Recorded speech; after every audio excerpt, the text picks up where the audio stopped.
박 PD의 픽. 어제 한은이 양경숙 민주당 의원에게 가계대출 현황 자료를 제공했습니다. 대출 증가세가 가장 큰 세대 2030이었다는 거죠. 어이구, 그 젊은 분들이 또 돈을 그렇게 많이 빌렸다는 거예요. 그렇습니다. 국내 은행 그리고 이 금융권에서 돈을 빌린 30대 이하의 대출 총액은 작년 말 기준 514조 5천억, 은행 대출이 354조, 이금융권 대출은 159조였어요. 팬데믹 직전인 2019년 말 404조보다 27.4%가 늘었습니다. 그러면 다른 연령대는 어떻습니까? 30대 이하는 60대 이상보다도 높은 최고 수준이었습니다. 60대 이상이 25.5%, 40대는 팍 줄어요. 9.2%, 50대는 더 줄어요. 2.3%. 전 연령대 대출액은 은행과 이금융권에서 각각 902조, 509조 원으로 3년 만에 각각 17.7, 8.7%가 늘었지만 30대 이하가 압도적으로 많았다는 겁니다. 2030의 부채 증가, 1인당 평균 대출액으로 비교하면 더 확실히 알 수가 있는데 작년 말 30대 이하의 평균 대출액은 1억 2,495만 원, 3년 전 1억 82만 원보다 24%가 불었어요. 40대는 13.3, 50대와 60대 이상은 4%, 2.6% 증가한 것과 너무나 대비가 되죠. 그러니까요. 아니, 그런데 1억 3천만 원 가까운 돈을 빌렸다. 어휴, 그 이자 부담, 이거 어떻게 감당하려고 하는지 모르겠네요. 그렇죠. 걱정이 안 될 수가 없는데요. 30대 이하 가계대출 연체율 작년 말 0.5%로 집계가 됐는데 2020년 4분기 이후 8분기 연속 0.4%를 기록하다가 0.1%포인트나 올라버렸어요. 하느니 작년에 보고서를 냈는데 여기에서 이런 경고를 한 적이 있습니다. 완화적 금융 여건이 정상화되는 과정에서 대내외 여건까지 악화하면 대출을 크게 늘린 청년층 그리고 자영업자 취약차주를 중심으로 신용 위험이 커질 수가 있다.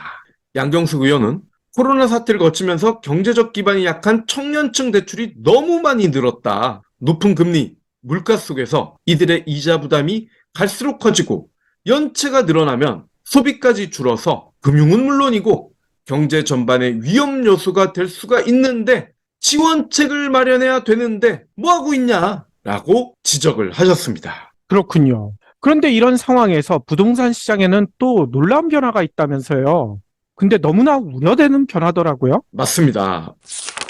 올 1분기 월세가 100만 원을 웃도는 서울 지역의 소형 오피스텔 거래가 역대 처음 1000건을 돌파했습니다. 와, 월세가 100만 원. 예, 이렇게 비싼 오피스텔을 왜 들어갈까요? 전세 사기 당하기 싫단 말이죠. 부동산 정보 제공업체 경제만렙이 국토부 실거래가 공개 시스템을 분석을 했습니다. 1분기 서울의 전용 면적 60제곱미터 이하, 그러니까 소형 오피스텔 월세 거래 9,954건 중에 1,071건이 월세 100만 원 이상이었다는 거예요. 비중은 10.8%. 국토부 통계 공개 이후 1분기 기준으로 역대 최대입니다. 서울에서 월 100만 원짜리 오피스텔 거래 2011년에는 겨우 24건밖에 없었거든요. 그런데 올 1분기 벌써 1000건을 넘어섰다는 겁니다. 아이고, 자치구별로 보면요. 100만 원 이상 소형 오피스텔 거래가 가장 많은 곳은 강남구였어요. 163건. 뒤를 이어 송파구 155건, 영등포구 146건, 서초구 100건. 강남, 송파, 서초, 그리고 금융회사들이 많은 여의도 이야기 아니냐라고 할 수 있지만 이들 지역 오피스텔 공급이 다 차면 다른 지역도 오를 수밖에 없잖아요. 다음 통계를 들어보시죠. 오피스텔 월세 계약 증가, 사람들이 빌라 전세 수요에서 이동을 했기 때문으로 분석이 되는데 통계가 입증을 합니다. 서울 부동산 정보광장 자료를 보면 1, 2, 3월 서울 빌라 전세 거래량은 15,884건, 전체 전월세 거래의 53.6%. 근데요, 관련 통계가 2011년부터 작성되기 시작했는데 역대 최소입니다. 오호. 오피스텔 평균 월세도 꾸준히 오르고 있어요. 평균 월세가 2011년에는 44만 원이었는데 2016년 50만 원을 넘어서더니 작년에는 60만 원을 돌파했고요. 올해 65만 2천 원을 찍었습니다. 빚은 계속 불어나고 사는 데 들어가는 기본적인 비용도 계속 불어나고, 그럼 출구는 뭘까요? 그런데 안타깝게도 주식에서 출구를 찾는 분들이 그렇게 많은가 봐요. 네, 참 안타까운데요. SG증권 사태 요즘 난리죠. 여기와 관련된 8개 종목 첫 하한가를 기록한 4월 24일 이후 개미들이요, 8개 주식을 총 2,977억이나 순매수를 했습니다. 하한가를 기록했는데 3천억 가까이 주식을 샀다는 겁니다. 삼천리, 다우데이터, 하림, 서울가스, 대성홀딩스, 세방, 이제는 너무나 유명해진 기업들의 3천억을 쐈습니다. 저가 매수세가 몰리면서 이들 종목 거래량 폭증을 했는데요. 대성, 성강의 4월 28일 거래량은 직전 거래일 대비 놀랍게도요, 82배, 44배가 급증했습니다. 와하. 하루 동안 주가는 롤러코스터를 타고 있어요. 그런데도 개미들은 계속 사들이고 있습니다. 특히 대성홀딩스의 경우 지난 28일 장 초반 하한가를 또 찍었다가 이내 상한가를 근접을 했어요. 그러니까 하루 사이에 마이너스 27.8에서 플러스 28.1%가 됐습니다. 하루 변동률이 무려 70%에 달하는 거죠.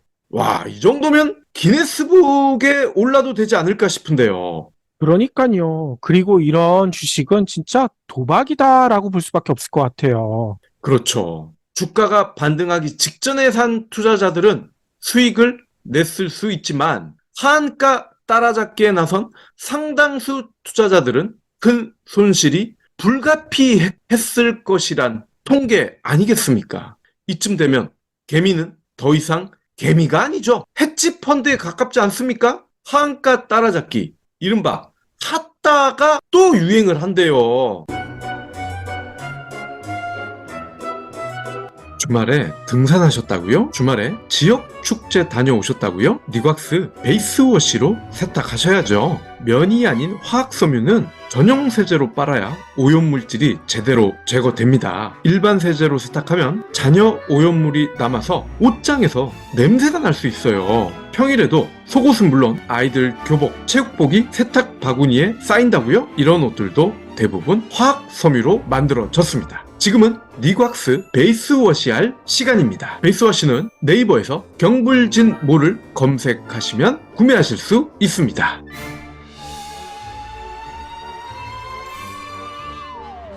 샀다. 쉽게 말해 떨어지는 칼을 잡는 행위인데 정말 운이 좋아서 칼을 잘 잡으면 칼 득템. 하지만 칼에 베이거나 찔릴 수도 있습니다. 객관적으로 어떤 확률이 더 클까요? 혹자는 현금이 가득한 집에 불이 난 상황에 비유하기도 합니다. 집이고 돈이고 활활 타고 있는데 정말 운이 좋으면 돈을 꽤 많이 들고 나올 수 있죠. 생명도 보존을 하고, 하지만 자칫 돈도 목숨도 모두 잃을 수가 있습니다. 즉 하한가를 기록한 종목은 불에 타기 시작한 집과 비슷한 상황입니다. 물론 집의 위치, 구조, 크기 등에 따라 진화가 쉬울 수도 어려울 수도 있을 겁니다. 하한가 종목도 마찬가지예요. 하한가를 기록한 원인, 기업의 펀더멘털, 오너, 경영인의 자질, 이러한 요소에 따라서 연속 하한가를 기록할 수도 있고 다음날 바로 반등할 수도 있습니다. 물론 최악의 경우 상장 폐지도 가능하죠. 그러니까요. 그런데 이런 모습이 국내 증시뿐만 아니라 해외 증시, 그러니까 서학개미 하시는 분들 사이에서도 많이 벌어지고 있다면서요. 맞습니다. 서학개미들은 진짜 도박꾼이 된 것 같아요. 한국예탁결제원에 따르면 개미들이요, 디렉시온 데일리 20년 이상 국채 3배 상장지수 펀드 ETF죠. 4,575억 원어치 샀습니다. 3배짜리 ETF라는 겁니다. 그리고 나스닥 100 지수 1일 수익률을 역으로 3배를 추종하는 프로쉐어즈 울트라 프로, 이러한 특이한 이름의 ETF도 3,052억 원이나 사들였습니다. 천연가스 가격 상승에 베팅하는 프로쉐어즈 울트라 블룸버그 천연가스 ETF도 1,196억 원을 샀어요. 그런데 이를 어찌합니까? 올해 나스닥 지수가 상승하면서요, 나스닥 ETF가 47% 하락했습니다. 그리고 가스값은 급락하면서 가스 ETF는요 76%가 떨어졌습니다. 레버리지, 인버스 투자, 이런 것들은 단기 해지 용도로만 활용해야 된다라는 게 업계 정석 아닙니까? 왜냐, 예측한 방향과 다르게 상황이 흘러갈 경우에는 이게 3배짜리 뭐 이런 거란 말이에요. 그리고 인버스, 리버스 이런 상품이기 때문에 손실이 더 커질 수밖에 없고 누적이 됩니다. 왜 이렇게 위험한 투자를 할까요? 왜 불이 난 집에 들어가서 현금을 챙겨오려고 하는 걸까요? 그런데 이렇게 영끌 비투하신 분들도 할 말은 있을 것 같아요. 자, 이생망이라고 하잖아요. 이번 생에 망했다. 이 나라에서도 뭐 아무것도 해주는 게 없고 이 정부에서도 방치하고 있고 이렇게 도박 같은 거에 투자할 수밖에 없다. 라는 이야기도 하실 것 같아요. 그렇죠. 사회에 진출할 때 이미 학자금 융자가 있고 월급 받으면서 생활해보니 통장 잔고는 너무나 빨리 0을 향해 달려가고 결혼은커녕 연애할 시간과 여유도 없고 결국 모든 거를 해결할 수 있는 건 돈을 더 버는 거, 요것밖에 없죠. 마침 3년 전부터 코로나 팬데믹이 역대급 저금리와 유동성을 선물을 했고 너도 나도 비투 영끌을 합니다. 하지만 기쁨은 오래 가지 않았죠. 작년 가을부터 금리가 서서히 오르기 시작하더니 집값, 주식 떨어지고 그동안 벌어놓은 돈은 거의 사라지고 더 운이 나쁜 건 빌라 거지, 빌라 사기단한테 걸려서 전세금을 홀라당 날려버리는 분들도 나타나고 예전보다 더 다급해진 2030이죠. 더 짧은 시간에 더 많은 돈을 벌어야 하는 상황. 쳇바퀴를 도는데 스테이지가 바뀔 때마다 바퀴가 커지는 그런 상황이에요. 몸은 똑같은데 바퀴는 커진다. 이러니 분산 투자, 장기 투자, 자기 자본 투자, 투자의 기본이자 정석을 지키기가 어렵고 기본과 정석을 벗어났기 때문에 실패할 확률이 매우 커집니다. 그럼 어쩌라고? 라고 하시는 분들을 위해서 이런 얘기밖에 드릴 수가 없는 게 안타깝긴 하지만 작금에 미친 투기 열풍에서 벗어나려면 아예 발조차 담그지 않기 위해서라면 현재의 고통을 버텨야 한다는 겁니다. 이게 뭔 소리냐? 통장이 빚의 속도로 비더라도 계속 그 상황과 삶을 버텨야 한다는 겁니다. 월급 받으면서 계속 빚을 갚고 높은 물가 감당하고 다만 투자나 투기 가급적 하지 않는 삶을 말합니다. 버티는 게 싫어서 평생 버티는 삶만 사는 게 싫어서 일확천금을 만들려고 온갖 시도를 하지만 돈이란 게 원래 그렇지 않습니까?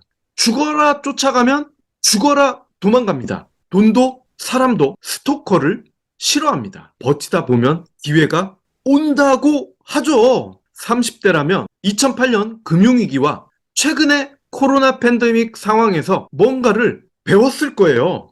역사는 반복된다. 경제 상황도 반복된다. 물론 똑같지는 않지만 비슷하게 반복이 된다. 그러니 반복되는 상황을 지켜보면서 버티면서 변화될 시점에 그때 준비했던 돈과 스킬과 경험을 투자를 하는 거죠. 그러니까요. 몇몇 유튜버들이나 경제 전문가들은 위기가 기회다. 지금이 투자할 때다라고 부추기고 있는데 그렇게 위기가 기회가 되는 사람들은 여윳돈이 많은 사람들, 그 사람들이 한정되는 겁니다. 우리와 같은 서민들 절대 위기가 기회가 되지 않아요. 위기는 위기이고요. 그리고 돈도 아까 박 PD도 얘기해 주셨지만 이게 왜 버텨야 되느냐? 돈은요. 시간과의 싸움이거든요. 시간이 누적돼야 돈도 쌓이게 됩니다. 시간을 거슬리면서 쌓인 돈 절대 우리 통장에 그냥 남아있지 않아요. 그렇기 때문에 여러분들도 장기적인 안목 하나하나 뭔가를 쌓아간다는 생각